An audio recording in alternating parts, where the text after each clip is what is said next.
Bet kas ir svarīgi skatīties, ka šeit ir lineāra sakarība, ja, ka mēs redzam, ja zīmols uzlabo cilvēku dzīves kvalitāti, tad zīmols ir arī vienlaikus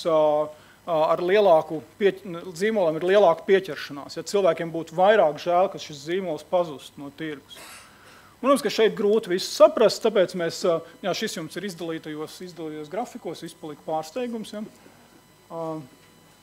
Šeit ir tātad top 50 ar tiem zīmoliem, kuru pazušana uztrauktu, un top 50 ar tiem zīmoliem, kuri būtiski uzlabo mūsu dzīves kvalitāti. Ja. Paskatāmies kategorijas - veikali un lielveikali un tirdzniecības centri. Ja. Mēs redzam, mums līderis ir Rimī, kam seko Maksima, Narvesens, ja superneto ir samērā augstu, ja, pieejams cenas, un tad seko vairums ar citiem tirgotājiem, tirdzniecības centriem un veikaliem. Redzam, ka Maksimai, piemēram, ir citautiešiem lielāks, tā kā augstāks vērtējums, ja gan būtu vairāk žēl, ka pazūd, gan arī nedaudz vairāk uzlabot dzīves kvalitāti. Rimī praktiski nemainās. Narvesen ir ļoti labi aptvēris abas auditorijas un uzrunājis, ir augstu piesaiste Narvesenam. Savukārt Origo, piemēram, un Rīga Plaza ir ar ļoti būtisku nobīdi, ja, citautiešu virzienā. Ja, tad citautiešiem Origo būtiski labāk, mēs redzam pa gandrīz 20% punktiem, 15 mums Origo uzlabo cilvēku citautiešu dzīves. Apģērbs. Man īstenībā par pārsteigumu apģērba zīmoli vispār Latvijā salīdzinoši tik vērtēti diezgan zemu. Ja? Visaugstāk vērtētais zīmols ir Nike, kas būtu pazušana, būtu žēl vairāk kā, ne vairāk kā 37% iedzīvotāju un dzīves kvalitāti uzlabo aptuveni 30%. Šeit interesantās nobīdes ir vīriešu un sieviešu auditorijās, kur atkal ir vērts padomāt un paskatīties, kā reāli ir nostrādājis pozicionējums un produktu veidošanas stratēģijas, kur Nike ir būtiski nozīmīgāks un būtiski vairāk uzlabot vīriešu dzīvi, savukārt Adidas sieviešu dzīvi. Būtības ļoti līdzīgi produkti, bet ja mēs padomājam, ka īstenībā Adidas vairāk fokusējās uz, nevis vairāk, bet arī diezgan nopietni fokusējās uz ikdienas apģērbu, ja, un tādu ikdienas casual apģērbu, tad tas tik liels pārsteigums nesagādā. Bet redzams, ka kopumā sievietēm vispār apģērbs, protams, ir nozīmīgāks. Ja, paskatāmies. Bezalkoholiskie dzērieni, mans nacionālais lepnums, ka mūsu lielākie dzērienu ražotāji ir diezgan tālu priekšā Coca-Cola, ja?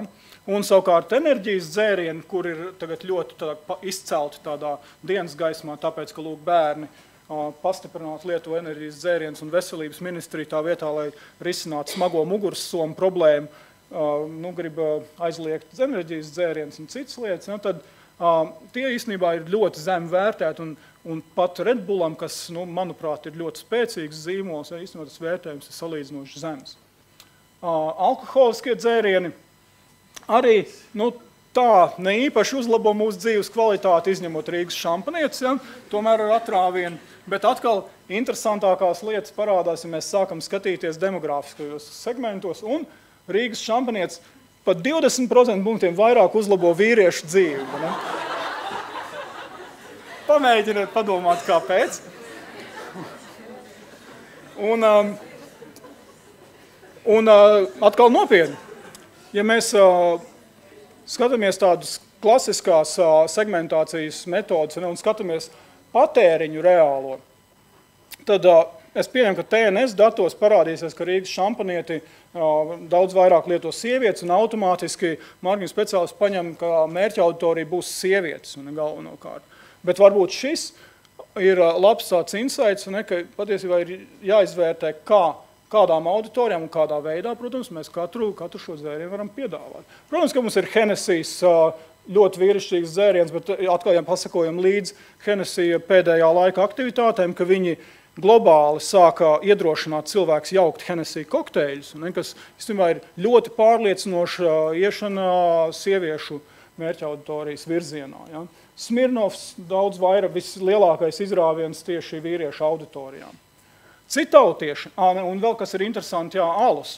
Ja mēs paskatījāmies alus zīmolus, tad, protams, ka vīrieši ir alus pasauli jau un ar būtiski nozīmīgāk nekā, piemēram, sieviešu auditorijās. Ja? Un tās izmaiņas ir diezgan redzamas.